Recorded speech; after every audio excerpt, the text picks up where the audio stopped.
ဖမ်းပေးတဲ့ပိုးစုံကျူးတွေကိုကြည့်ပြီးပလင်းနဲ့ပိတ်မိနေတယ်လို့ခန်းစားရတဲ့သူမဟာမျက်ရည်ကျရင်အကုန်လွတ်ပေးလိုက်ပါတယ်ပြီးတော့သူ့ကိုအတူထွက်ပြေးဖို့တောင်းဆိုခဲ့တာပေါ့တကယ်တော့သူမဟာချမ်းသာတဲ့တတိသမီးလေးဖြစ်ပေမဲ့စစ်မှန်တဲ့ပျော်ရွှင်မှုကိုတော့တခါမှမရခဲ့ဘူးပါဘူးသူမဟာမိဘရဲ့တင်းချက်တဲ့စီကံတွေအောက်မှာခန္ဓာကိုယ်အလှကိုအမြဲထိမ့်သိမ့်မှုဖိအားပေးခံခဲ့ရပါတယ်တခါကသူမနဲ့မတော်တဲ့ဝတ်စုံကိုဒီဇိုင်နာကချဲ့ပေးဖို့ပြောပေမဲ့မိခင်ကတော့ပြီးပြည့်စုံတဲ့စံနှုန်းတိုင်းဖြစ်ဖို့ပိုပြီးကြက်ကြက်ပဲဆွတ်ချုပ်ခိုင်းခဲ့ပါတယ်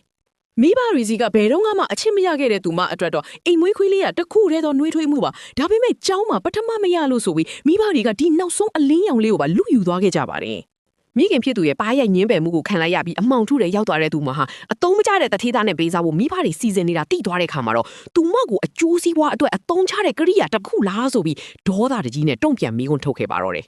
ကျေးဇူးဆက်ဖို့ကသမီးရဲ့တာဝန်ပဲဆိုပြီးဖခင်ဖြစ်သူကသူမအမျက်နှိုးဆုံးဓာတ်ပုံကိုရိုက်ခွဲပလိုက်တယ်ဓာတ်ပုံနဲ့တူသူမနှလုံးသားလည်းကြည်မွားသွားခဲ့ရတာပေါ့ဒါပေမဲ့ဒီအမျိုးသားနဲ့တွေ့ပြီးနောက်မှာတော့အရာအားလုံးပြောင်းလဲသွားခဲ့တယ်လမ်းပေါ်မှာအားပြက်ပြီးထိုင်နေတဲ့သူ့စီကိုသူမအကြိုက်ဆုံးအာလူကြော်လေးကန်ပြီးအငတ်မရစားနေတာကိုကြည့်နေခဲ့ဘူးလို့ပါ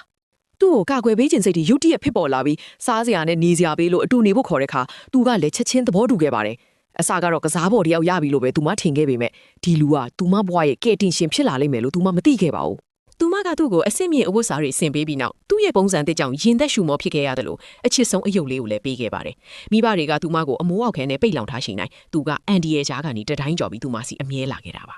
သူမအဖေရဲ့လိုက်ဖမ်းမှုကနေလွတ်အောင်သူမကိုတင်းတင်းကြပ်ကြပ်ပွေ့ဖတ်ပြီးသူခေါ်ထုတ်သွားခဲ့ပါတယ်တင်လေဘေးမှာစပိန်တူတူစီးအယုတ်တွေညှမ်းပြီးတော့ငါးပြားတိုက်ထဲကရေရောက်လိုင်ကောင်းထဲမှာတူတူလမ်းလျှောက်ခဲ့ကြတာပေါ့ဒီလိုတာမန်အခိုက်တန့်လေးတွေကပဲသူမတခါမှမရဘူးတဲ့ရိုးရှင်းတဲ့ပျော်ရွှင်မှုနဲ့စစ်မှန်တဲ့မြတ်တာကိုခံစားရစေခဲ့တာပါ